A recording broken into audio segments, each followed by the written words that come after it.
Bueno, vamos a hablar de un tema que en general conocemos, ¿sí? Sobre todo, bueno, chicos de diseño, que es como su material de trabajo del día a día, es la imagen, ¿no?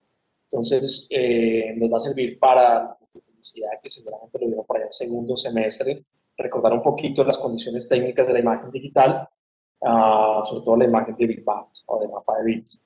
Y bueno, los de diseño para por ahí consolidar algunos conocimientos, conceptos que tengamos, ¿sí? Porque uno a veces pues trabaja todo el día con esto, con la imagen, pero ahí no tiene conceptualizado muchos aspectos de lo que es la imagen digital, entonces como para dejar conceptos claros, ¿no? Entonces vamos a hablar en términos generales de lo que es la imagen del mapa de bits, que es la que más nos atañe digamos, entornos digitales. No quiere decir que las imágenes vectoriales no nos atañen, pero la verdad es que el uso de imagen vectorial, ¿cómo lo digo? ¿Cómo lo digo para que suene, para que no suene mal? No es que no se usen, sino que se usan como medio, pero no como fin. ¿Sí? Digamos que finalmente la publicación final de cualquier imagen que va en entornos digitales, pues es una publicación en mapa de bits. ¿Sí? ¿Se entiende? Es decir, yo puedo trabajar una gráfica, un key visual, una pieza publicitaria, en vectores, ¿sí? Pero su publicación final va a ser el mapa de bits para entornos digitales, salvo cierto tipo de imágenes muy específicas que las vamos a ver más adelante en la presentación, que son las imágenes SVG, ¿sí? Que son imágenes vectoriales para entornos digitales. Salvo esas imágenes, sin importar en qué entorno digital yo quiera publicar, tengo que publicar finalmente el mapa de bits. Entonces, sí, yo puedo obviamente trabajar vectores y hacer composición vectorial, pero la publicación final va a ser el mapa de bits. ¿Sí es claro lo que estoy diciendo? Confundí más de lo que aclaré. ¿No? Sí, profe, Es quedó claro. claro. Sí, los de diseño, clarísimo. Con eso, publicidad, claro, con eso, ¿no? Entonces, claro, yo puedo trabajar Illustrator todo lo que quiera, pero finalmente, si yo quiero que mi pieza gráfica vaya a Facebook, a Instagram, a LinkedIn, no sé, a lo que sea, finalmente tengo que pasar de diseño vectorial a una publicación final en mapa de bits. ¿Sí? Entonces, por eso vamos a enfocarnos mucho más en el concepto del mapa de bits, en el concepto de vector. Bueno, mapa de bits es el nombre que le damos a un montón de imágenes, ¿sí? A un conjunto de imágenes que tienen algo en común, que están formadas por puntos llamados píxeles, ¿sí? Esos píxeles están dispuestos en un rectángulo, una tabla. Esa tabla se denomina raster, ¿sí? Tiene como el nombre del rastrillo, ¿sí? Entonces el raster es como la cuadrícula en la cual yo acomodo mi conjunto de píxeles. Por eso en Photoshop, cuando yo pego una imagen, Photoshop me dice si la quiero rasterizar, ¿sí? Ese rasterizar es tomar la imagen y acomodarla en la cuadrícula de píxeles que yo definí cuando creé el documento de Photoshop. Es decir, yo cuando creo un documento de Photoshop y le digo 72 dpi o 300 dpi o 150 dpi, pues yo ya creo un sistema de cuadrículas en los cuales voy a hacer una condensación de píxeles, ¿sí? Por pulgadas en este caso.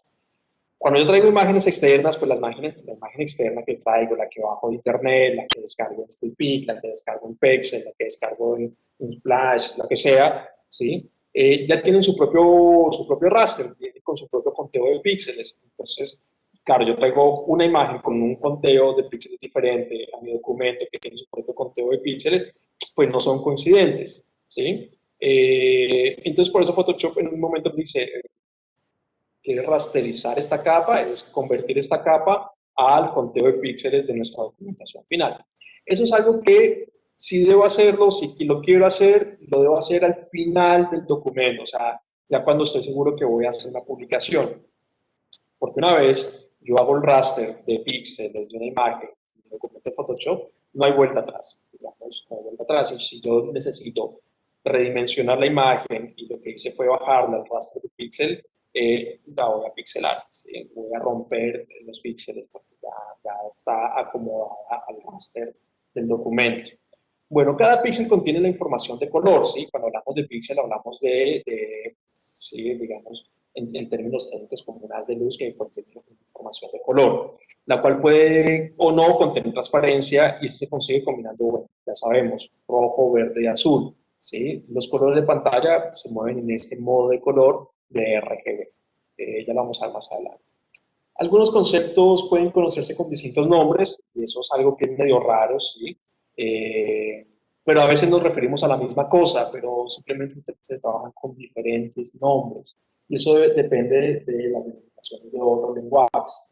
Eso es lo que sucede con la noción de mapa de bits, que también puede ser mencionada como bitmap, pixmap, imagen matricial. Entonces, si algún profesor habla de imagen matricial, ¿sí? O de imagen rasterizada, pues estamos hablando de una imagen que se corresponde a un raster de píxel o a una matriz de píxel. ¿Sí? Entonces, siempre que escuchemos esos términos, estamos hablando básicamente de una imagen de píxel.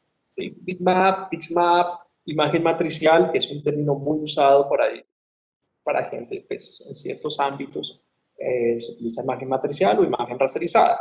Lo que está bueno de estos sinónimos es que a nivel de tesis o de escritura académica podemos trabajar con diferentes palabras o diferentes conceptos que significan lo mismo.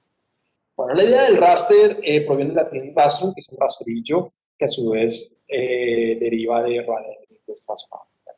Ahí vemos el ejemplo, igual ya todos hemos visto una imagen de píxel a zoom, ¿no? Entonces ahí vemos cómo hay una cuadrícula, esa es la matriz o el raster de mi píxel, ¿no? Cuando yo abro Photoshop, decido que son 72 dpi, pues ya establezco esa condensación de píxeles por pulgada. ¿Sí? Si decido que son 300, pues la condensación de píxeles por pulgada va a ser mucho mayor. ¿Sí? Por eso trabajamos 72 para digital, donde funciona muy bien, 300 para impresos, donde ya necesitamos una calidad de imagen mucho mayor. Esto carísimo, ¿verdad? De acuerdo a la cantidad de píxeles incluida en el mapa de bits, queda determinada la resolución de la imagen. ¿Sí? Es algo que ya conocemos. Es común oír valores como 1280 por 720, 1920 por 1080, que a veces se nos convierte mentalmente en formato, ¿no? Digamos, y hagan un nuevo documento de 1280 por 720, pero ese nuevo documento, sí, obviamente es un formato en cuanto dimensiones, no formato en cuanto a extensión. Formato, obviamente es un formato, pero ese formato también está determinando el raster de los píxeles que vamos a trabajar. ¿Sí? Entonces es como una combinación entre resolución y formato. Ahí, bueno, les dejo este pequeño cuadro que tengo aquí, pues que les dejo para que puedan, de alguna manera, en algún momento, si quieren, poder determinar tamaño contra resolución o contra calidad, ¿sí? Contra calidad de imagen. Entonces, arriba lo que tenemos son tamaños por pulgadas en la foto, ¿sí? Cosas en pulgadas. Siempre que vean esas dos comillas, estamos hablando de pulgadas. No sé si se acuerdan desde el colegio esa parte, ¿sí? Así como píxeles es PX, bueno, pulgada puede ser IN, ¿no? También. Pero sí vemos en alguna tabla o en alguna entrega de documentación, de trabajo, si vemos esas dos comillas, estamos hablando de pulgadas. Eso es como importante. Porque nos pueden pedir, bueno, damos una foto 8 por 10 comillas, la mandamos en centímetros y recagamos porque eran pulgadas, eso pues el tamaño es totalmente diferente. Entonces, según el tamaño de la fotografía contra la resolución, ¿no? Contra el tamaño de la resolución, ahí vemos, por ejemplo, una fotografía de 24 por 36 pulgadas en una resolución de 8 megapíxeles nos da una muy mala calidad. ¿Sí? Entonces, si nosotros necesitamos una imagen de ese tamaño, necesitamos trabajar, bueno, quizás en más megapíxeles. ¿Sí? ¿Se entiende? ¿Se entiende la tablita? ¿Cómo funciona? Entonces, es una relación entre tamaño de la foto contra cantidad de píxeles condensados. Y ya trabajamos en megapíxeles. ¿Sí? Entonces, 6 megapíxeles es 3080 por 2000. ¿Sí? 8 megapíxeles 3504 por 2336. ¿Sí? Entonces, fíjense que esa condensación de megapíxeles está relacionada directamente con el tamaño de la imagen, con el formato de la imagen, así con el tamaño. ¿Sí? Ya el tamaño nos lo da la tablita de acá arriba, 2,3, 2x3, 3x5, 4x6, 5x7. Entonces, fíjense que está muy bueno para saber exactamente cuántos megapíxeles tengo que tener en mi cámara para poder obtener una imagen de buena calidad según el tamaño solicitado. Los mapas de bits, por otra parte, pueden diferenciarse según la cantidad de colores que puede presentar cada uno de los píxeles. ¿Sí? Esta información se expresa en potencia de 2 y en la unidad conocida como bit. Entonces, el bit, ¿sí? Que un bit, por ejemplo, son 2 colores, porque está expresado en potencia de 2. ¿Sí? 2 bits son 4 colores. Ahí vemos la gráfica, 4 bits son 16 colores y así vamos subiendo colores. Esa cantidad de bits nos va dando la calidad de la imagen.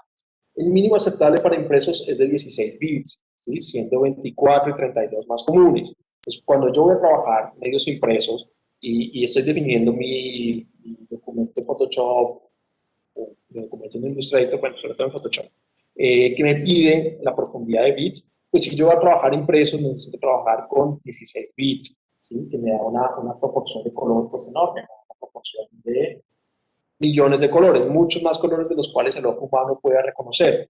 ¿Sí? Es decir, que tenemos una muy buena profundidad, y más si vamos con 24 y 32, tenemos una calidad cromática pues, enorme. enorme. 8 bits es cuando trabajamos 256 colores. ¿Qué imágenes tienen 8 bits? Las imágenes .gif, que trabajan en base, perdón, con base a 8 bits, ¿sí? Basadas en 8 bits. 8 bits es como lo mínimo necesario para la web, ¿sí? Yo puedo trabajar 8 bits y voy bastante bien.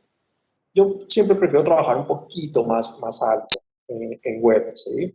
¿Por qué? Porque las resoluciones de las pantallas han cambiado mucho, las configuraciones de color han cambiado mucho y ya tenemos más profundidad de color, más tonalidades cromáticas disponibles, entonces es mejor trabajar con 16, ¿no? Pero lo mínimo aceptable es 8 bits, es decir, 8 bits y estás cagadísimo, o sea, más o menos se ve bien. Por un lado tenemos el tipo RGB, donde solo es posible un resultado opaco, y RGBA, ¿no? Que acepta un cuarto color, que es el canal de alfa. Ya ahí trabajamos dos modos de color. Digamos que siempre pensamos que hay como un modo de color único para el medio digital, que es el RGB, pero no es tan así.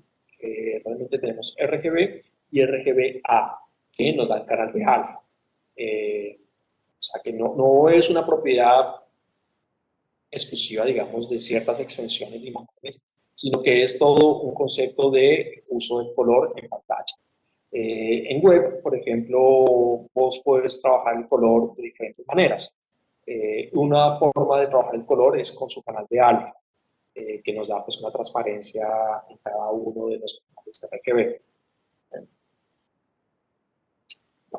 Otro método para la representación digital, que ya la conocemos, vamos a verlo muy rápido, es la imagen vectorial. La diferencia entre ambos son muchas, ¿sí? La sabemos más o menos, la entendemos, ¿no? Sabemos que la imagen de vector es construida a través de una progresión matemática, mientras que la imagen bitmap está construida sobre una condensación de píxeles en una matriz o en un raster. Esas son las dos grandes diferencias. Las imágenes vectoriales no tienen dimensiones absolutas, sino relativas, es decir, que yo la puedo redimensionar sin que eso suponga un daño en la estructura morfológica de mi imagen.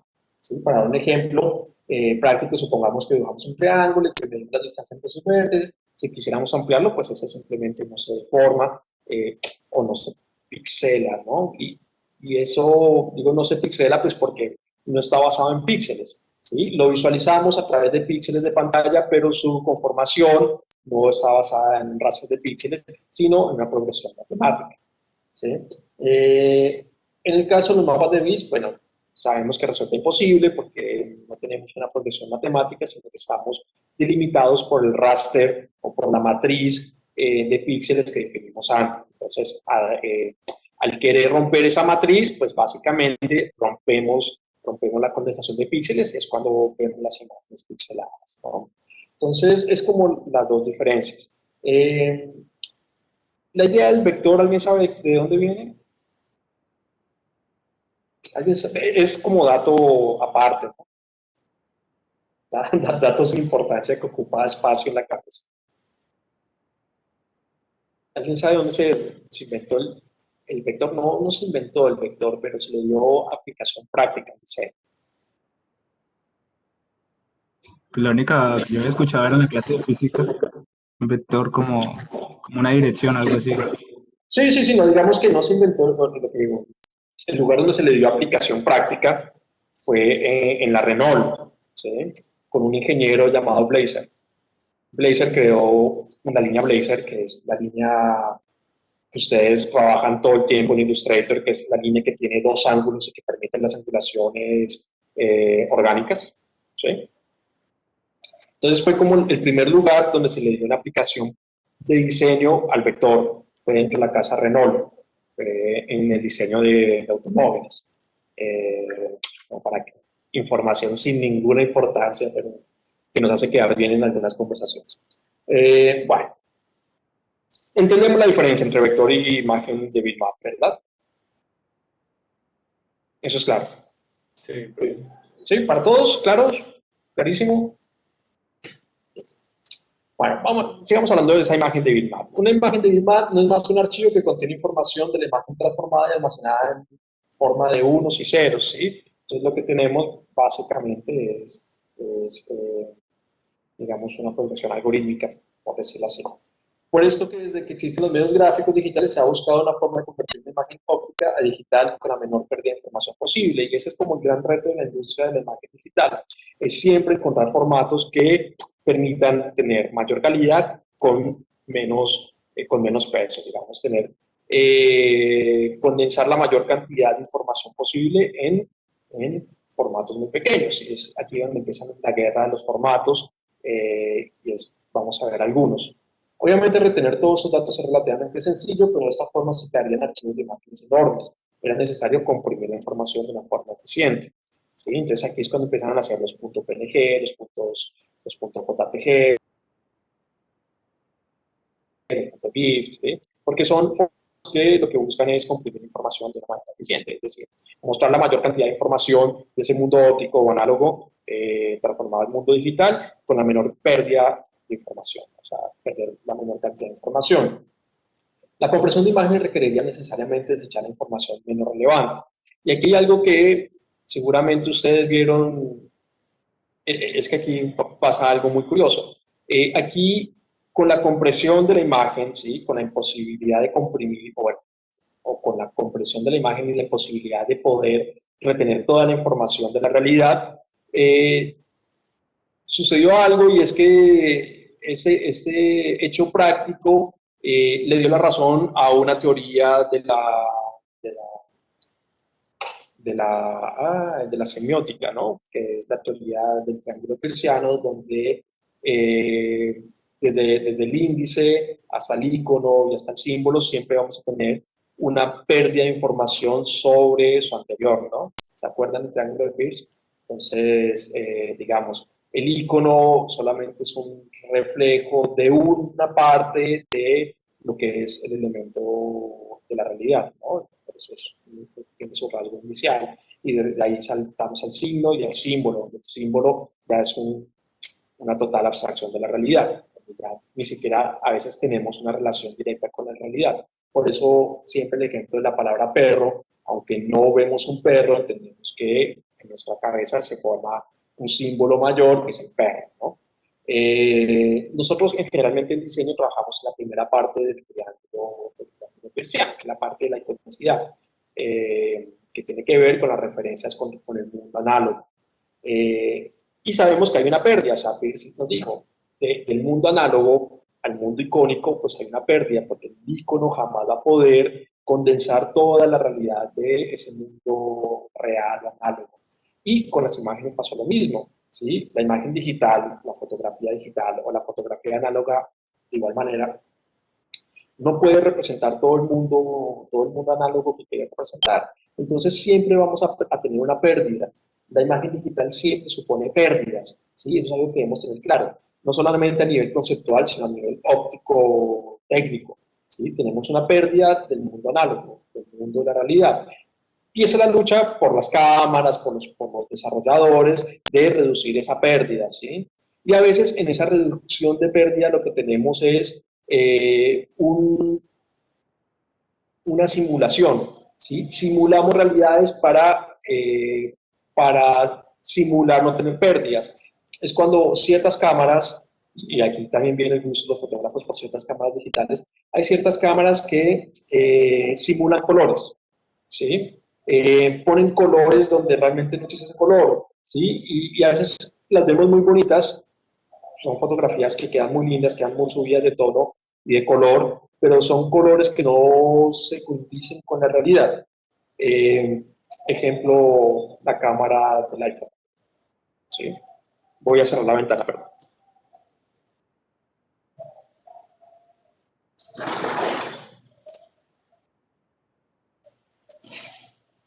Sí, entonces son cámaras que no hacen una compensación o una aprehensión fidedigna de la realidad porque tienen a simular colores y tonalidades donde no existen, ¿sí? Manejar la luz de manera diferente a la luz real. Entonces son fotografías que son muy lindas, pero que en términos ya teóricos están simulando la realidad, no están haciendo una captura de la realidad. ¿Sí? ¿Se entiende?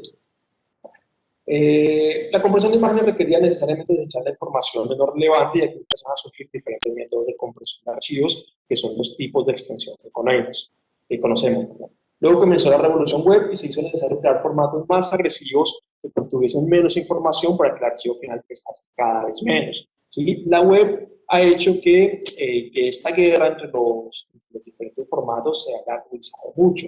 ¿Sí? ¿Por qué? Porque la web siempre va a exigir, nos exige antes y nos exige ahora, a pesar de que tenemos mayor ancho de banda, mayor capacidad de redes, pero siempre nos va a exigir trabajar con muy poco peso. ¿Sí? Y cuando hablo de web, pues hablamos de todo entorno digital, llámese redes sociales, llámese páginas web, ¿sí? Entornos digitales en general. Nos exigen tener muy poco peso, entonces la guerra era tener mucha información en muy poco peso.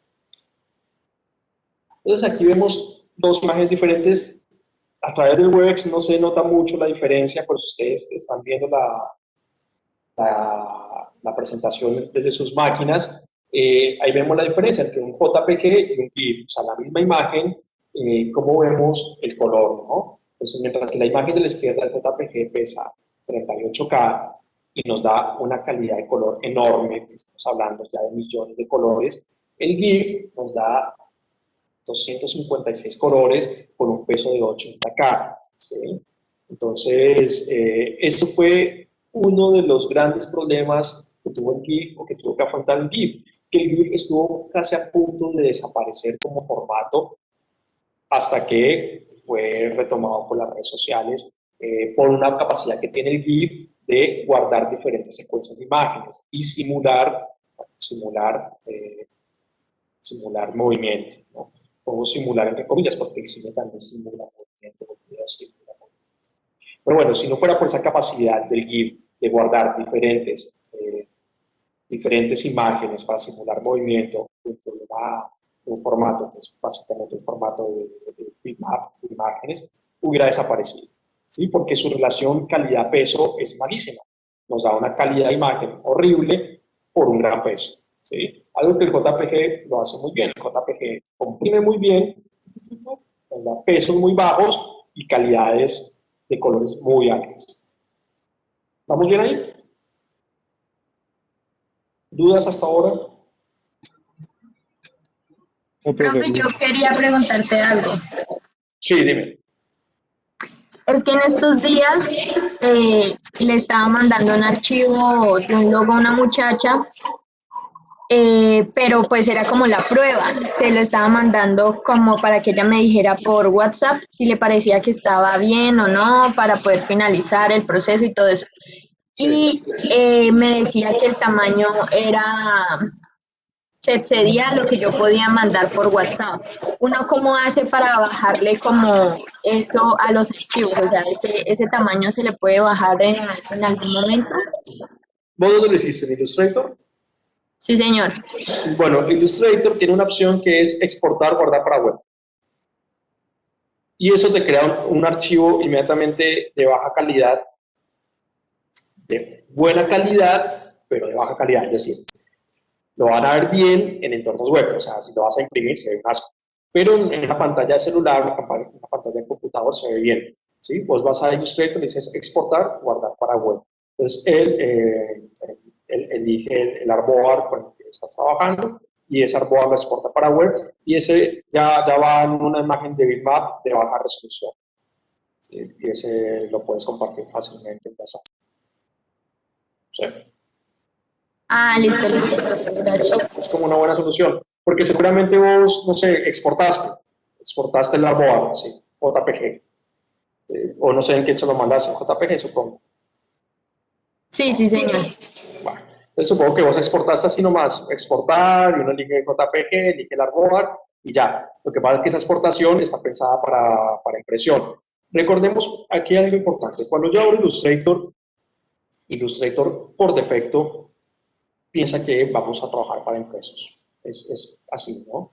A menos que uno le diga algo diferente, pero él por defecto, el sistema, el software está pensado para trabajar para impresos. Entonces, toda la configuración cromática y en ese sentido, digamos, cuando exportas, él acomoda el raster de bitmap pensando que vas a imprimir. Entonces, en la exportación se crean imágenes de gran formato. Que está bien, digamos, Illustrator, como es un programa vectorial, está pensado para impresos.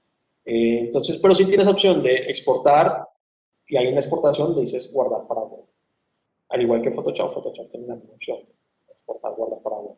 Y eso te permite crear imágenes de bajo tamaño. Lo otro que yo hago con clientes, pero tiene que ser como un cliente de mucha confianza. Bueno, no tiene que ser de mucha confianza porque puede ser otra cosa. Y es, en vez de mandar JPGs, lo que hago es guardar el archivo Illustrator como un PDF. Y si te digo de mucha confianza porque como el PDF se puede abrir y editar en Illustrator, pues te lo pueden robar. Pero en la exportación del PDF, cuando vos estás exportando en Illustrator, le podés poner clave de seguridad a la edición. Entonces nadie puede editar en Illustrator a menos que tenga la clave de seguridad. ¿Sí? Conocían esa parte, ¿no? Del Illustrator. Pues esa clave del PDF no. Buen dato. A ver si, ya que estamos, les muestro por dónde exactamente se crea la clave de seguridad. Entonces, por ejemplo, yo a veces trabajo mucho así con algunos clientes, les envío en PDF logos. A mí no me gusta hacer logos, pero si tengo que hacer logos, imagen corporativa, eh, lo hago así o algún diseño, a veces lo mando así en PDF y le creo la clave de seguridad. Déjenme compartir, les muestro por dónde se crea la clave.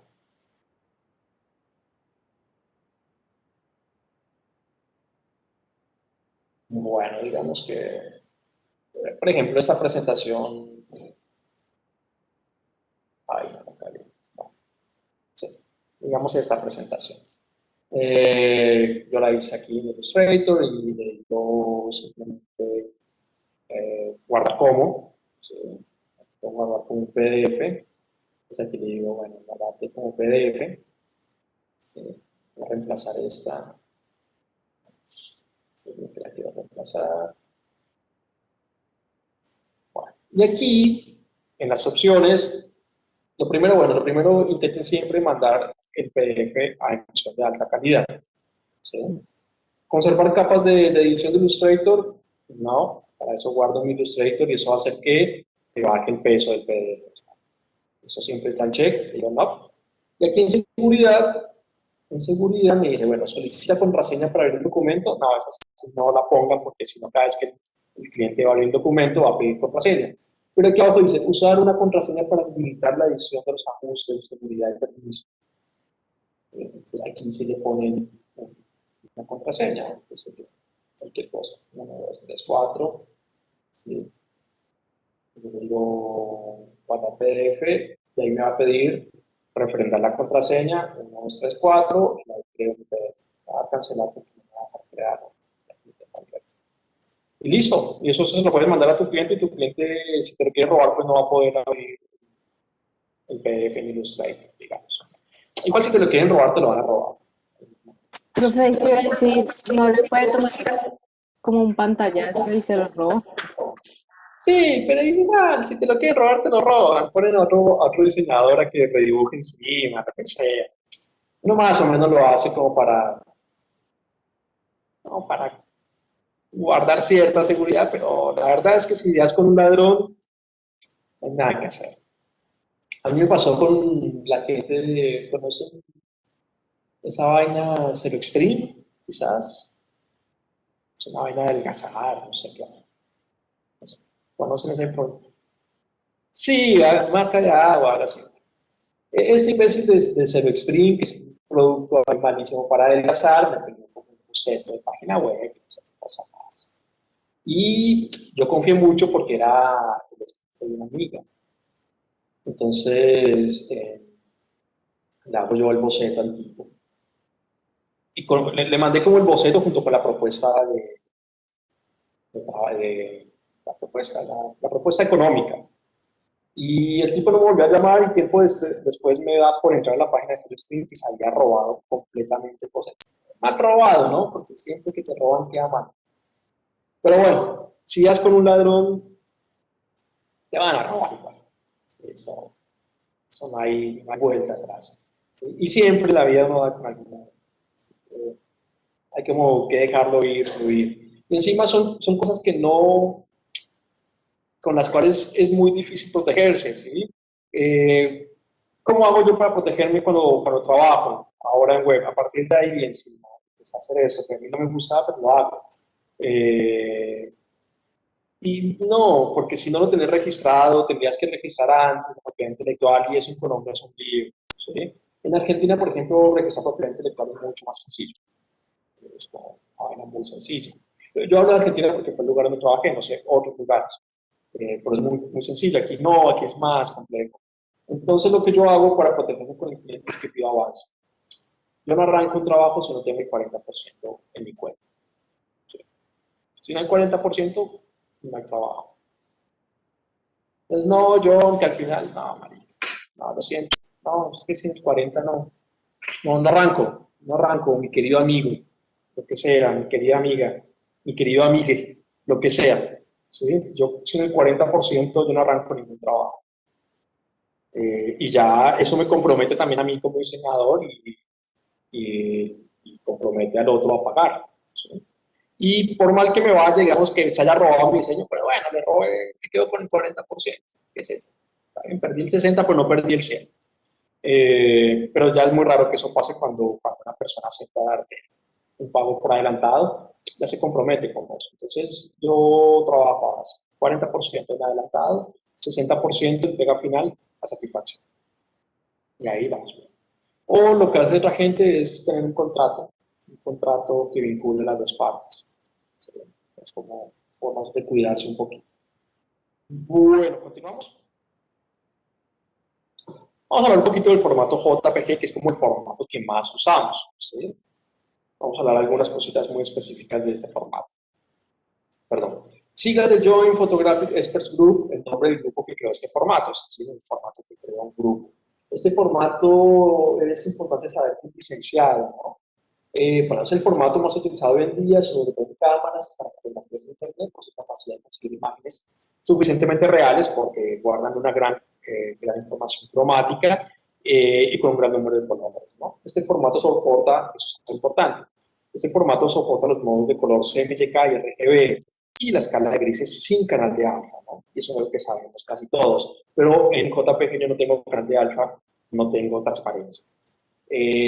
Llegando a convertirse en uno de los formatos más populares. Los dispositivos móviles y mayoría de cámaras generan fotografías en este formato.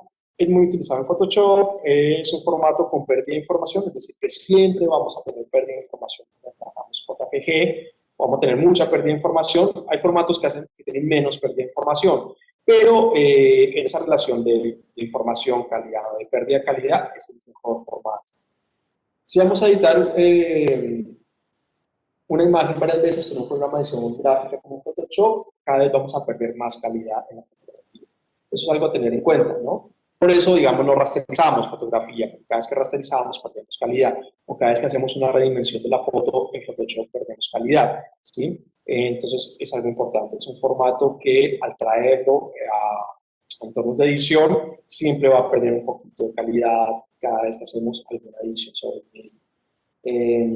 Puede que cada vez que cambiemos y guardemos iremos perdiendo un poco de calidad, no obstante, cada vez que guardamos podemos decidir si queremos perder mucha o poca información, es lo que sabemos más o menos en trabajar en Photoshop. Es decir, yo traigo mi JPG a Photoshop, trabajo, exporto, en esa exportación pierdo calidad. Vuelvo a abrir esa exportación porque algo quedó mal. Trabajo, exporto, pierdo calidad. Por eso siempre guardamos los originales, los archivos matrices o archivos originales de Photoshop para poder reeditar sin perder la calidad. ¿Está bien? El PNG, pronunciado como PNG, que todos decimos PNG, son las siglas de Portable Network Graphics, un formato de compresión de imágenes aprobado por la W3C, que es la organización de estándares de la web. Lo aprobó como sustituto del formato GIF, pero creo que le salió como muy malo, ¿no? Porque el GIF encontró su lugar en el mundo y que no compite con el PNG, ¿sí? ¿Qué pasaba? Que el GIF era el formato que nos daba transparencia. Era una transparencia que no se soportaba sobre canales de alfa, sino transparencia de color. Los archivos .gif utilizan un algoritmo de compresión de datos que está patentado. Ahí está algo importante, los .gif están patentados. Y a diferencia del GIF y el PNG, su uso no es tan libre, ¿sí? Para usar GIF hay que pagar ciertas regalías o licencias. Mientras que el formato PNG no está patentado y es totalmente libre y no necesita licencia para su uso. Y ustedes dirán, no, pero ¿cómo así? Si yo puedo hacer un GIF en Photoshop. Pues claro, pero Adobe pagó la licencia para usar GIF, ¿sí? Nosotros no la pagamos, ni siquiera estamos pagando Photoshop, porque yo creo que todo lo tenemos pirata. Pero digamos que Adobe pagó por la licencia del GIF para poderlo utilizar en su programa, ¿sí? Mientras que PNG y JPG tienen licencias libres. Entonces yo puedo utilizar JPG y PNG sin ningún problema en cualquier formato de programa. El formato fue creado como alternativa al GIF, viendo que este último carecía de un aspecto tan importante como es el modo de color. ¿Sí? ¿Por qué? Porque el modo de color del GIF está basado en el RASP 256. Ya vamos a ver. El PNG nace con la pretensión de ser el nuevo formato de imagen en Internet. Sin embargo, el PNG tiene un gran problema. Es que admite compresión con pérdidas de información. Siempre vamos a tener pérdida de información cuando trabajamos GIF. Produce transparencias de fondos sin bordes irregulares, como hacía el GIF, que la transparencia del GIF es horrible, ¿sí? Y distintos niveles de intensidad, soporta modos RGB, escala de grises y color indexados sin canales de alfa. Pero el PNG no soporta CMYK, ¿sí? Eso es algo importante. El formato PNG está pensado exclusivamente para el mundo digital, ¿sí? No está pensado para impresos. Yo no puedo tener una imagen PNG para que sea impresa. Y eso a veces es un error que cometen muchos diseñadores cuando trabajan en libros impresos o revistas impresas, es trabajar con imágenes .png. Al momento de imprimir esas imágenes es el desastre, ¿sí? Se van a ver horribles. ¿Por qué? Porque básicamente no soportan CMYK, ¿sí? No soportan ese modo de color. Entonces, lo que hace es hacer una traducción muy mala del RGB al CMYK. Entonces, el color siempre se va a ver horrible. O sea, no se puede, no lo hagan. Siempre tengan en cuenta que si van a trabajar con imágenes para impresión, que sean, por mal que les vaya, JPG, y si no, TIFF, que ya vamos a ver el TIFF. ¿Está bien? Este formato está siendo utilizado cada vez más para sustituir al GIF en gráficos para web y cada vez más en imágenes con mayor calidad que antes eran comprimidas con JPG. Sin embargo, el PNG no tiene una muy buena compresión, ¿sí? Es decir, otra vez pasa lo mismo que el JPG contra el GIF, con la diferencia que ambos sí tienen muy buena calidad de color. La diferencia entre los dos es que el JPG sí sigue haciendo una mejor compresión en cuanto a peso, ¿sí? Si yo pongo dos imágenes PNG y JPG, misma cantidad de color, la JPG le va a ganar por compresión de peso. ¿Cuál es la gran ventaja del PNG? Su canal de alfa, ¿sí? Que no tiene el JPG. Entonces, si necesito una imagen con transparencia, voy a recurrir inmediatamente a PNG. Entonces, allá tenemos, se nos va abriendo las alternativas. Utilizo JPG cuando necesito una imagen sin transparencia en web, ¿sí? Utilizo JPG. Pero si mi imagen requiere de transparencia, utilizo PNG. Ahora, si mi imagen lo que requiere es simular animación, utilizo GIF, aunque ya sé que va a tener una pérdida de color importante. Miremos un poquito del GIF. Estábamos en GIF, ¿no? Uno de los formatos más utilizados en Internet es el GIF, ¿sí? Crea gráficos e imágenes de color indexado en la web. Aunque una de sus carencias es la que emite muy pocos colores, 256 colores como máximo. Por eso las imágenes GIF se ven como apasteladas, como raras, ¿sí? Como que las zonas de color son muy malas, ¿sí? En general. Se ha expendido mayormente por su capacidad de comprensión al ser capaz de comprimir archivos en muy pocos kilobytes, ¿sí? El formato GIF puede preservar las transparencias de la imagen, aunque no soporta muy bien la inclusión de canales de alfa. Es decir, la transparencia del GIF no viene por el canal de alfa, no viene por el RGBA, sino que viene por un tratamiento de color indexado. Muy utilizado también en animaciones, al ser posible almacenar más de una imagen por fichero, ¿sí? Y eso es la gran ventaja del GIF. Yo puedo tener muchas imágenes por fichero, o sea, por extensión .gif, puedo tener varias imágenes, creando pequeñas películas formadas por secuencias de imágenes que se repiten en el tiempo. El formato GIF es óptimo para imágenes de pocos colores y áreas extensas de colores uniformes, ¿sí? Si yo necesito mucho detalle y color, pues no, el GIF va a ver horrible. Si cada píxel es un color, como en una fotografía, el archivo GIF puede pesar más que la misma imagen. Perfecto, ¿sí? Entonces, lo que nos está diciendo en esa última oración es que si es una fotografía, no se trabaja en GIF, ¿sí? No se trabaja en GIF porque va a ser muy pesado. Pero si necesitamos simular animación o tener una pequeña animación, GIF viene bastante bien. Otro formato muy conocido es el PMP, que lo vamos a escuchar mucho. Sin embargo, es un formato que no se trabaja en entornos digitales, ¿sí? Es una extensión correspondiente al formato de bitmap, ¿sí? O mapa de bits, es un formato de archivos de Windows, ¿sí? Es un formato que desarrolló Windows para sus imágenes. Son archivos gráficos de enorme tamaño, o sea, no son gran tamaño, son enormes. Los BMP casi que no tienen compresión. Es como Ford, crean una imagen absolutamente grande, perdón, muy grande. Este formato tiene su origen en la plataforma Windows y DOS, aunque ahora se ha expandido y es caracterizado por su usabilidad y soporta la mayoría de software. Admite RGB, admite color indexado, admite escala de grises y mapa de bits sin canales de alfa. Es un formato que no admite CMYK, ¿sí? O sea, que es un formato enorme, pero que no está pensado para ser impreso. ¿Está bien? Muy utilizado por las aplicaciones basadas en Windows, podemos encontrar una infinidad de imágenes, aunque su uso mayoritario es en el desarrollo de juegos y aplicaciones de DirectX. Se trata de un formato sin compresión ni pérdida, porque las imágenes son de mucha calidad, pero de mucho tamaño, ¿sí? Debido a ello, este formato no es soportado en las páginas web, ni en entornos web, o sea, que en redes sociales no lo soporta ni en ninguna página web. ¿Está bien? Formato TIFF, que es un formato que ustedes conocen, ¿sí? Es un formato con el cual se trabaja impresos, ¿sí? Básicamente es un formato de impresos. Si yo necesito una imagen para ser impresa, la debo pensar en TIFF. Si no la tengo en TIFF, JPG, pero por muy cagado que sea. Pero TIFF es la respuesta.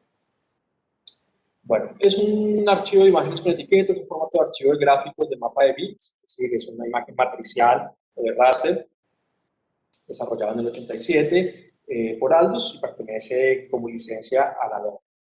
El formato TIFF es un formato de gráficos antiguo que permite almacenar imágenes de mapa de bit muy grandes, más de 4 GB comprimidos, pero perdiendo calidad. Sin embargo, muy poca calidad se considera las plataformas por diferentes utilizados. El TIFF permite almacenar imágenes de blanco y negro, en colores de verdaderos hasta 32 píxeles por píxel. perdón, 32 bits por píxel, y eso es la profundidad de color, que vamos a ver que, y también indexar imágenes utilizando una paleta. Es un tipo de archivo estándar para guardar imágenes de alta calidad, ya que es compatible con los sistemas de Windows, de Linux, de Mac, bueno, con todos los sistemas. Se encuentra reconocido por muchos programas de retoque, de edición gráfica, y en términos generales es un formato que nos permite realmente tener muy poca pérdida, ¿sí? Muy poca pérdida, pero a su vez también tiene muy poca compresión. Sin embargo, tiene más compresión que el DNG, ¿sí? Al almacenar un archivo en formato TIFF, ese lo guarda en 48 bits de color, incluyendo capas y canales de alfa. Es decir, es un formato realmente muy, ¿cómo se diría? Muy dúctil, con muchas ventajas al momento de trabajar, sobre todo en medios impresos. Porque, por ejemplo, sí puedo tener canal alfa de transparencia en formato TIFF. Sí, lo que pasa es que para web crea imágenes demasiado pesadas, entonces no vale la pena. Pero para medios impresos va genial. Tienen un gran soporte en paletas de color. La profundidad de color es enorme, 32 bits y 48 si sumamos canal de alfa y capas. Es decir, que es un formato que mantiene o que preserva muy bien la calidad del color en la imagen. Formato SVG, el que les contaba antes, básicamente el formato SVG es un formato relativamente nuevo que se creó para medios digitales, sobre todo para web. Es un formato que es vectorial y su vector está armado con código de web, ¿sí? O sea, es un código que yo puedo manipular desde la web, ¿sí? El SVG, o Scalable Vector Graphics, es un formato vectorial poco conocido, pero muy útil. Poco conocido, ya no es tan poco conocido, ahora es bastante conocido. Si ustedes van a, qué sé yo, cuando ustedes descargan un icono en flaticon.ps, creo que es la página, ustedes van a encontrar que les da la opción de SVG, ¿sí? Ese es un formato que se descarga, que yo puedo manipular desde Illustrator también. Es una gran ventaja, porque Illustrator ahora soporta SVG. Entonces yo puedo descargar SVG, hacer la manipulación desde Illustrator. ¿Por qué? Porque antes había que manipularlo desde el código. Entonces yo tendría que abrirlo en Dreamweaver o en Visual Studio Code o en Sublime, lo que sea, para hacer su edición. Ahora, desde Illustrator yo puedo hacer la edición del SVG y guardarlo, ¿sí? En formato de SVG. Entonces yo puedo descargar muchos tipos de iconos en SVG, hacer su edición y después volverlo a guardar y que queden usables para web, ¿sí? ¿Se entiende? ¿O estamos perdidos por eso?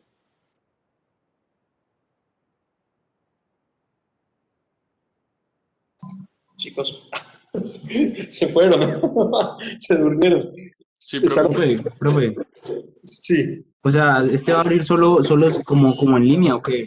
O, No, no sé si se abra en línea. A ver, vamos a compartir a ver si Profe, a mí me ha pasado que hago lo que dices, pues que descargo, por ejemplo, iconos en SVG Ujú. y, o sea, cuando uno los descarga te da la opción de descargarlos en SVG. Me ha pasado es otras cosas con animaciones, me hace la animación en línea, pues, y me la arroja en SVG. Eso sí no lo he podido abrir. Me arrojas como un código, que me imagino que ya es para lo que tú dices que es, pues, Claro, para claro, programar. porque está en código. Bueno, digamos este horrible icono que está aquí, horrible, pero seguramente lo usé porque no tengo ningún. Entonces, claro, te dice, bueno, loco, ¿usted qué quiere hacer? ¿Sí? ¿Cómo quiere bajar esa vaina? ¿Sí? Te doy muchos formatos, ¿sí? Lo puedes bajar en EPS, que es un formato vectorial también, en PSD, en CSS, que es un formato específico para web, o en SVG, ¿sí? Digamos que lo quiero descargar. Sí, lo que dices es cierto, o sea, yo lo descargo y yo este muchacho, es más, cuando me descarga, si se dan cuenta, bajan me baja el icono de una vez del browser. Y aquí lo puedo abrir o bien, por ejemplo, con Illustrator y hacer modificaciones. O sea, aquí yo puedo desagrupar y digo, no, pues yo no necesito de otro color, bla, bla, bla, lo que sea, puedo modificar sus elementos. Puedo agregar otros elementos a mi icono, ¿sí? Como para personalizarlo y que no quede, que me lo robe tal cual. digamos, por poner algo, y ahí pues simplemente lo guardo como SVG, ¿sí? Pero el SVG tiene como su otra dimensión, que es la dimensión del código, que es lo que vos decías, Nicolás, te baja un código, que vos lo podés editar si sabes algo de código.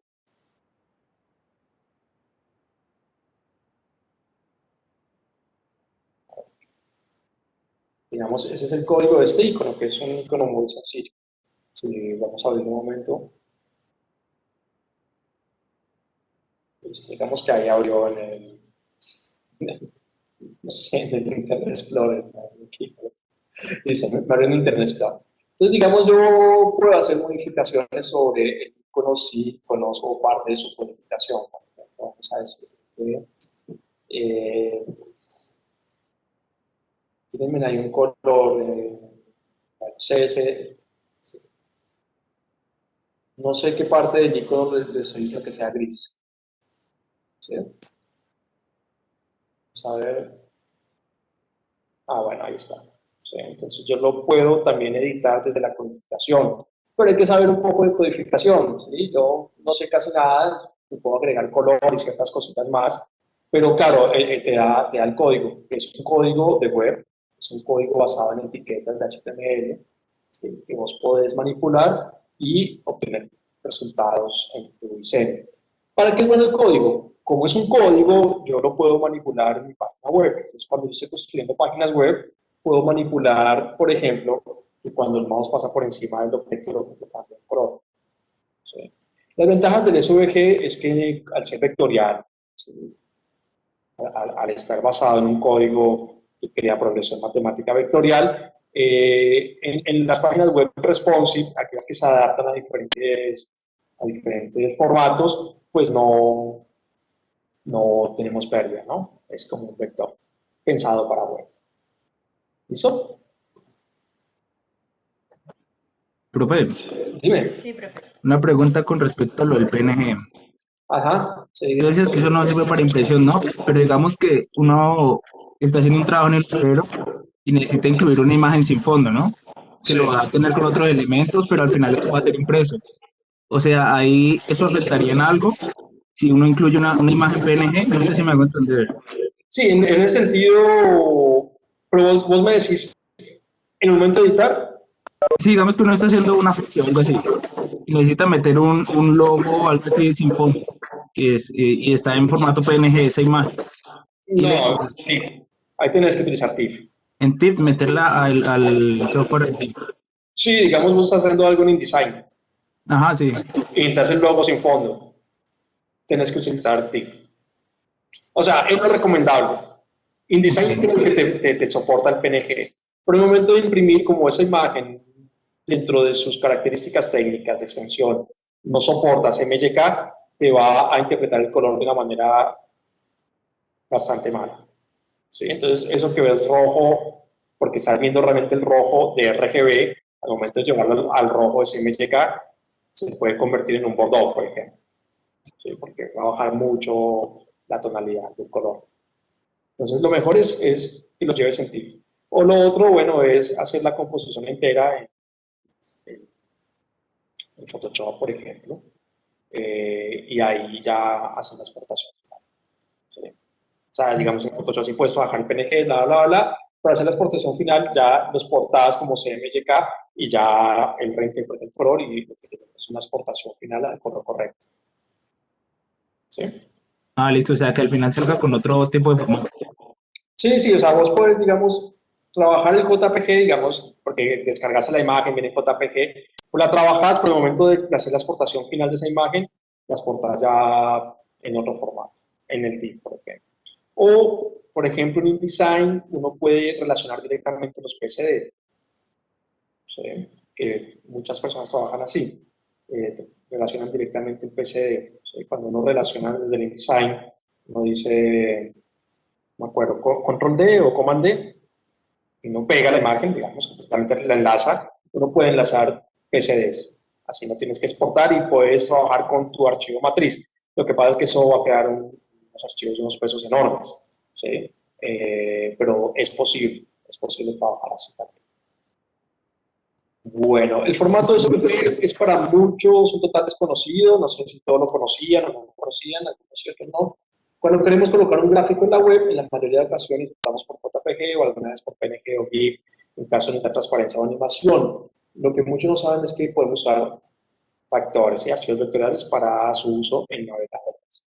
El SVG es vectorial, lo que supone tener todas las ventajas de cualquier formato vectorial, es escalable, pesa poco, algo que es muy ventajoso para, por ejemplo, para las aplicaciones de móvil eh, o para las páginas progresivas, que son las que en Colombia no se usan mucho las páginas progresivas, pero que existen, que son las páginas web que vos podés instalar en tu celular. No sé si se han trabajado con páginas progresivas o visitado alguna página progresiva. ¿Sí? Entonces, es una página que uno la visita por browser, digamos, por el Chrome, por Safari, y la página te permite instalarla como si fuera una aplicación, pero es una página web.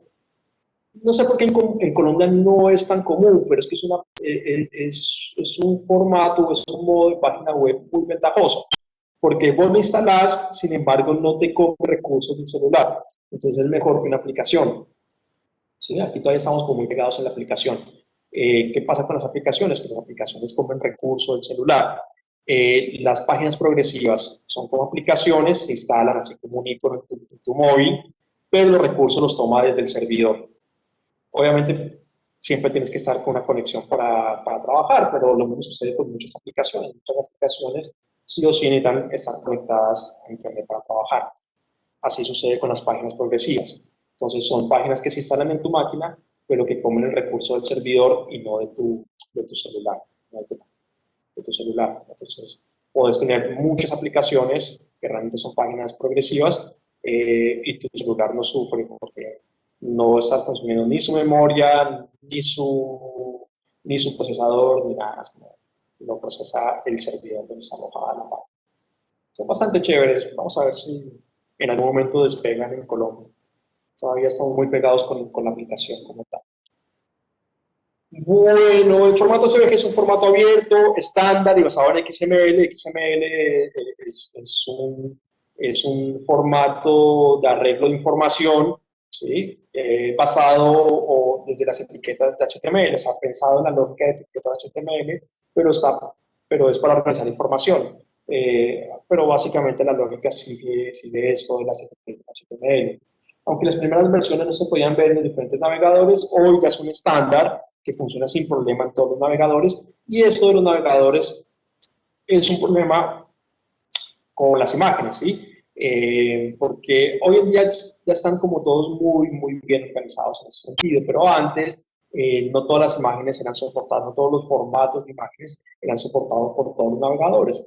Piensen que los navegadores son un software, ¿sí? Entonces, y había navegadores que no querían soportar PNG, había navegadores que no querían soportar, qué sé yo, SVG, ¿sí? Por cuestiones de licencia, por cuestiones de lo que sea, ¿sí? Entonces antes era como mucho lío trabajar para todos los navegadores. Lo mismo pasaba con el color, como es un software, cada software interpretaba de cierta manera el color, entonces trabajar el color para todos los navegadores a veces era terrible. Hoy en día está muy estandarizado el modo de color en los navegadores. Bueno, podemos pasar a la siguiente. Hablemos un poquito de los modos de color, o llamados modelos de color. Nosotros ya los conocemos. Hemos hablado que a estos dos modelos de color le podemos sumar el RGBA, ¿no? Pero hablemos estrictamente de estos dos modos de color. Igual que los formatos de imagen, fueron creados con las finalidades prácticas muy concretas, ¿sí? Y hay que saber exactamente para qué yo necesito. Pues es fácil pensar, claro, RGB es para digital, CMYK para los impresos. Y sí, es así de fácil, ¿no? El modo de color expresa la cantidad máxima de datos de color que se puede almacenar en un determinado formato de archivo gráfico, ¿sí? Entonces, no solamente me está determinando en la imagen, digamos, me está determinando, obviamente, si estoy trabajando con una cuatricromía, si estoy trabajando con una tricomía, sino también la cantidad de color que puedo trabajar, ¿no? Podemos considerar que el modo de color como el contenedor en que colocamos la información sobre cada píxel de una imagen. Así podemos guardar una cantidad pequeña de datos de color en un contenedor muy grande. Pues no podemos almacenar una gran cantidad de datos de color en un contenedor muy pequeño. ¿Sí? Esos modos de color que sabemos RGB, CMYK, tienen comportamientos muy diferentes en pantalla. ¿Y cuál es la cuestión? ¿Sí? Que yo en mi software puedo trabajar los dos. Es decir, y aquí viene algo que no todos piensan, pero que vale la pena tenerlo en cuenta. Cuando yo quiero editar una imagen que va a ser para impresión digital, pues la trabajo en un entorno digital, ¿sí? Y su presentación final al usuario final, pues es digital, es a través de una pantalla. Entonces ahí yo no tengo pérdida de color, digamos, o no tengo mayor problema en la interpretación del color desde la edición original hasta la pieza final que se presenta al usuario. Más los impresos sí. ¿Por qué? Porque los medios impresos hoy en día se trabajan todos en entornos digitales. Y lo que yo veo en pantalla es una interpretación del CMYK, ¿sí? A través de un RGB. ¿Se entiende? ¿Se entiende lo que les digo? Lo que yo veo en pantalla del CMYK no es un CMYK, sino que es una interpretación del CMYK a través de píxeles RGB. ¿Sí?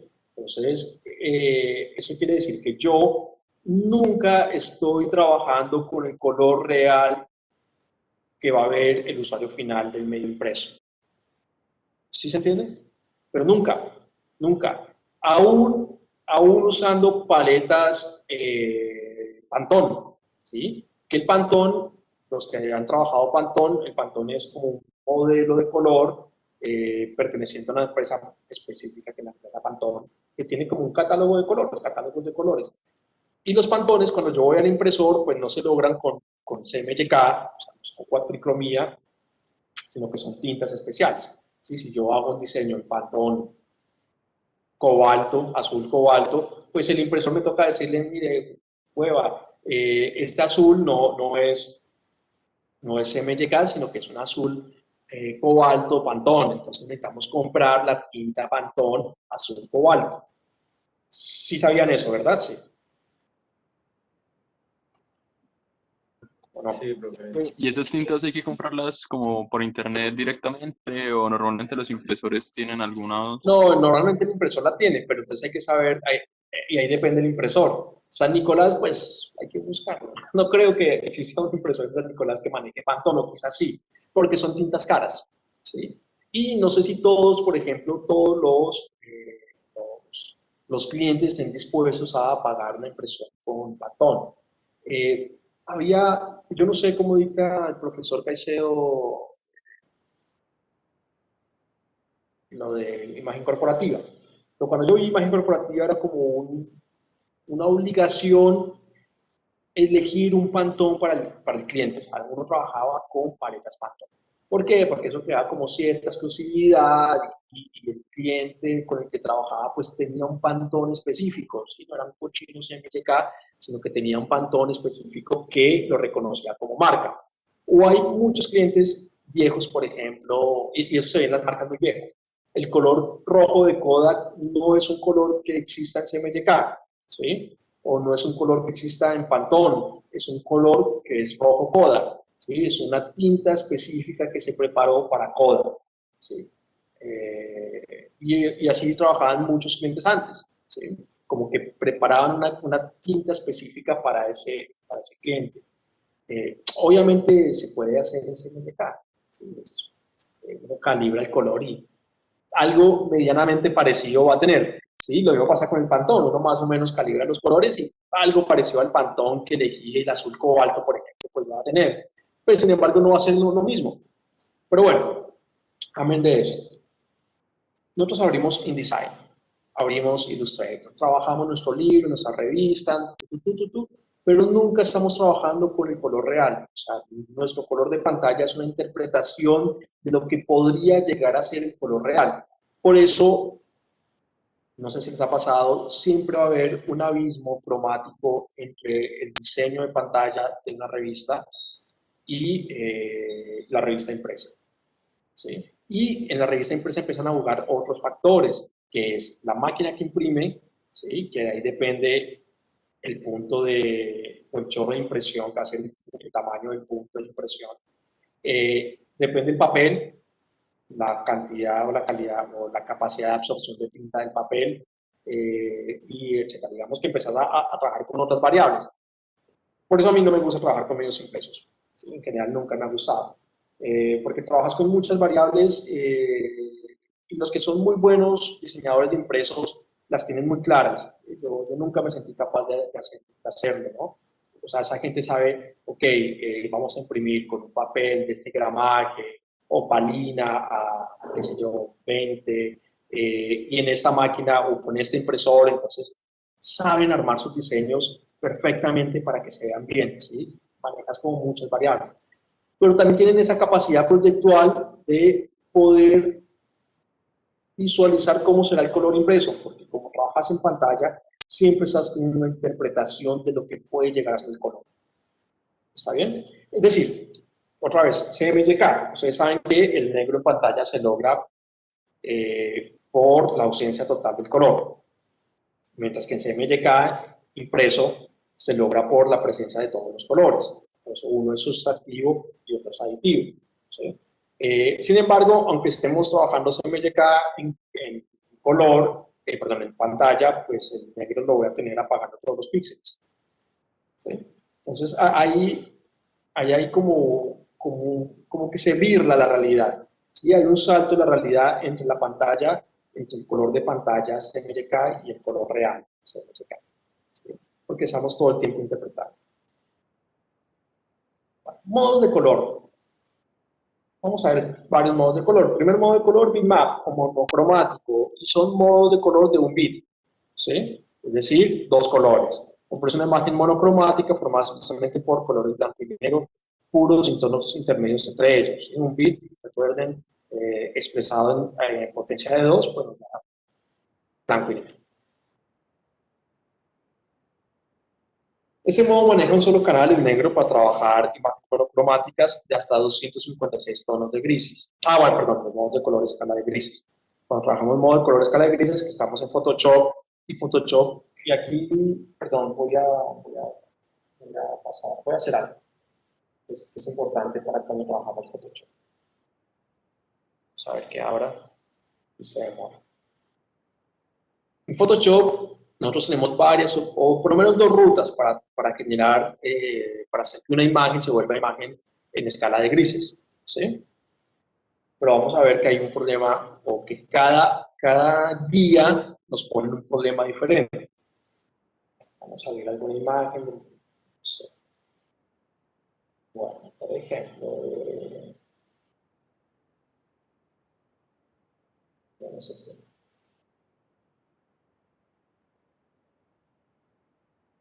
Pues digamos, voy a seleccionar todos los niveles.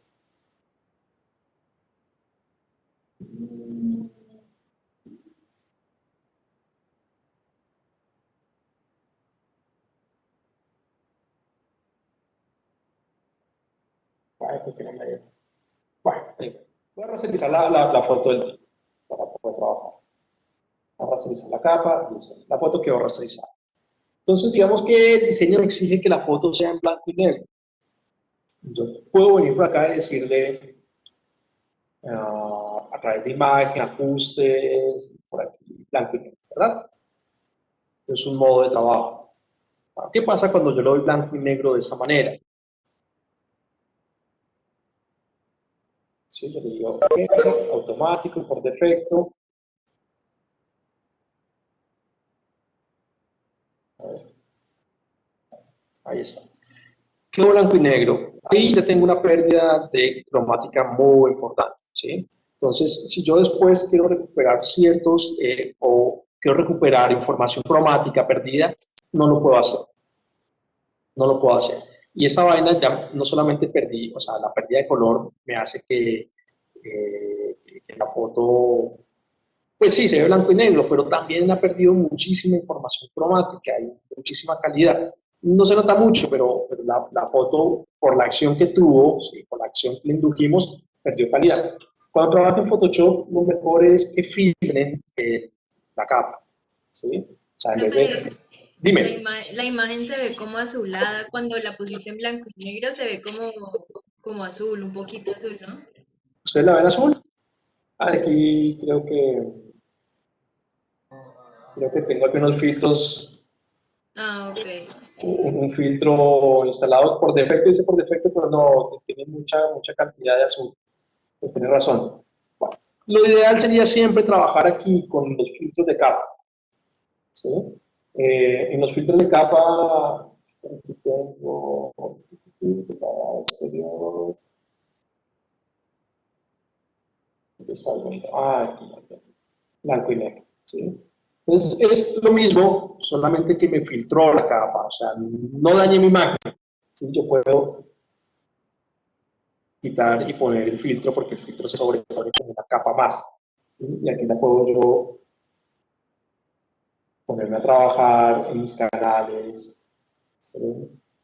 Es exactamente igual, pero no estoy dañando mi imagen, ¿sí? Mi imagen sigue aquí, simplemente está filtrada, ¿sabe? Entonces es una buena forma de trabajo en Photoshop, tratar de que las imágenes que traigamos, no manipularlas mucho, sino que si hay manipulación cromática, hacerla a través de filtros de capa, ¿sí? Es como la recomendación, así la imagen no sufre daños por la manipulación que le hacemos. ¿Está bien? Sí, profe, y si por ejemplo uno va a, ¿dónde es que fuiste? A capa, a imagen, y le da modo escala de grises, ¿sí queda bien o no? Acá, Imagen, imagen, aquí en modo, ajustes, es que donde dice modo, ahí más arriba de ajustes, dice escala de grises. aquí. No, pues aquí sí Ajá. es en peor, porque aquí lo que haces es convertir tu imagen a 256 colores. Mm, Digamos que esta es la peor manera de poder trabajar, ¿sí? Porque aquí lo que haces es decirle, oye, vos que tenías 16 millones de colores, ahora quiero que tengas 256 colores, ¿sí? ok. Entonces, no es la mejor manera de trabajar, ¿sí? Ah, vale, profe, gracias. ¿Listo? Ay, detení, ay, Dios mío, tanto que me aburrí, detuve la compartida. Se nos dieron las y media, carajo. Bueno, la otra clase vemos el key visual. Vamos a ver esto en 5 minutitos que nos quedan. El tono de gris, bueno, entonces el tono de gris es un modo de color, esa escala de grises que decía ya en el modo, te lo baja a 255, con 256 colores básicamente. Entonces tienes como mucha pérdida. El modo de escala de grises admite cualquier formato de grabación y salvo las funciones de aplicación de color, todas las herramientas de los programas gráficos. Funciona con todas las herramientas. Es un color de 8 bits, por eso te decía, ¿sí? Es un color de 8 bits, 256 colores, ¿sí? Mientras que en JPG tenés 16 bits en adelante, 16 millones de colores en adelante, ¿está bien? Entonces tenés mucha pérdida de información. La escala de grises, ahí la vemos. El indexado, denominado así porque tiene un solo canal de color de 8 bits, ¿sí? O sea, en un solo canal de color maneja todos sus colores, 256 colores. En este modo, la gama de colores es el canal, por ejemplo, el GIF, ¿sí? El GIF es un color indexado. La gama de colores de la imagen se adecua a una paleta con un número restringido de ellos, por lo que puede resultar útil para trabajar con formatos que solamente la paleta de colores del sistema. También resulta útil introducir unas imágenes a 8 bits para su utilización en aplicaciones multimedia. Bueno, entonces como que nos da menos calidad de color, pero también nos da menos tamaño en algunos casos, ¿sí? Su principal inconveniente es que la mayoría de las imágenes del mundo real se componen de más de 256 colores.